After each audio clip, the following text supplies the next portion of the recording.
Isaiah chapter 5.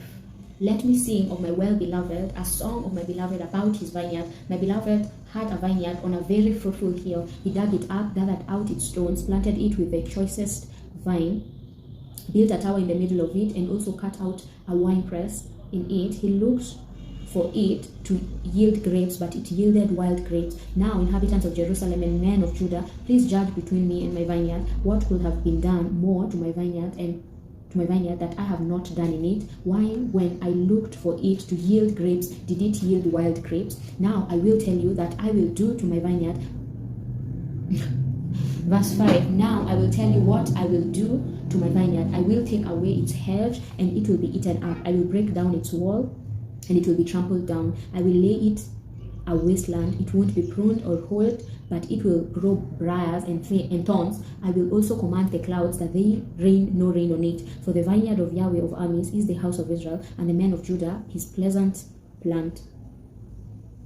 He looked for justice, but behold oppression, for righteousness, but behold a cry of distress. Woe to those who join house to house, who lay field to field until there is no room, and you are made to dwell alone in the middle of the land. In my ears, Yahweh of armies says, surely many houses will be desolate, even great and beautiful, unoccupied.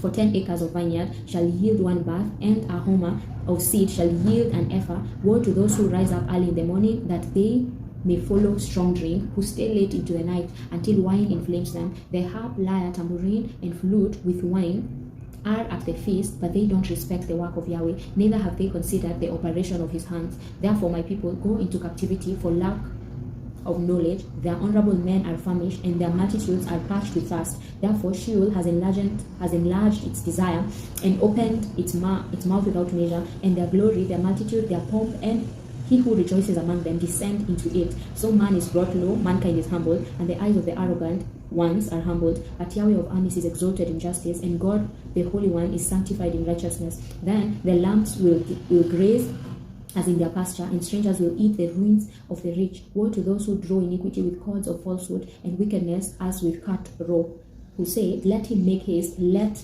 him hasten his work, that we may see it. Let the counsel of the Holy One of Israel draw near and come, that we may know it. Woe to those who call evil good and good evil, who put darkness for light and light for darkness, who put bitter for sweet and sweet for bitter. Woe to those who are wise in their own eyes and prudent in their own sight. Woe to those who are mighty to drink wine, and champions at mixing strong drink, who acquit the guilty for a bribe, but deny justice for the innocent. Therefore, as the tongue of fire devours the stubble, and as the dry grass sinks down in the flame, so their root shall be as rottenness, and their blossom shall go up as dust, because they have rejected the law of Yahweh of armies, and despised the word of the Holy One of Israel. Therefore Yahweh's anger burns against his people, and he has stretched out his hand against them, and has struck them. The mountains tremble, and their dead bodies are as refuse in the middle of the streets. For all this, his anger is not turned away, but his hand is still stretched out. He will lift up a banner to the nations from far away, and he will whistle for them from the end of the earth. Behold, they will come speedily and swiftly. No one shall be weary, nor stumble among them. No one shall slumber nor sleep, neither shall the belt of their waist be untied, nor the strap of their sandals be broken. Whose arrows are sharp, and all their bows bent. Their horses' hoofs will be like flint, and their wheels like a wild wind. Their roaring will be like a lioness. They will roar like young lions. Yes, they shall roar and seize their prey and carry it off, and there will be no one to deliver. They will roar against them in that day like the roaring of the sea. If one looks to the land, behold, darkness and distress. The light is darkened in its clouds. Amen. Amen.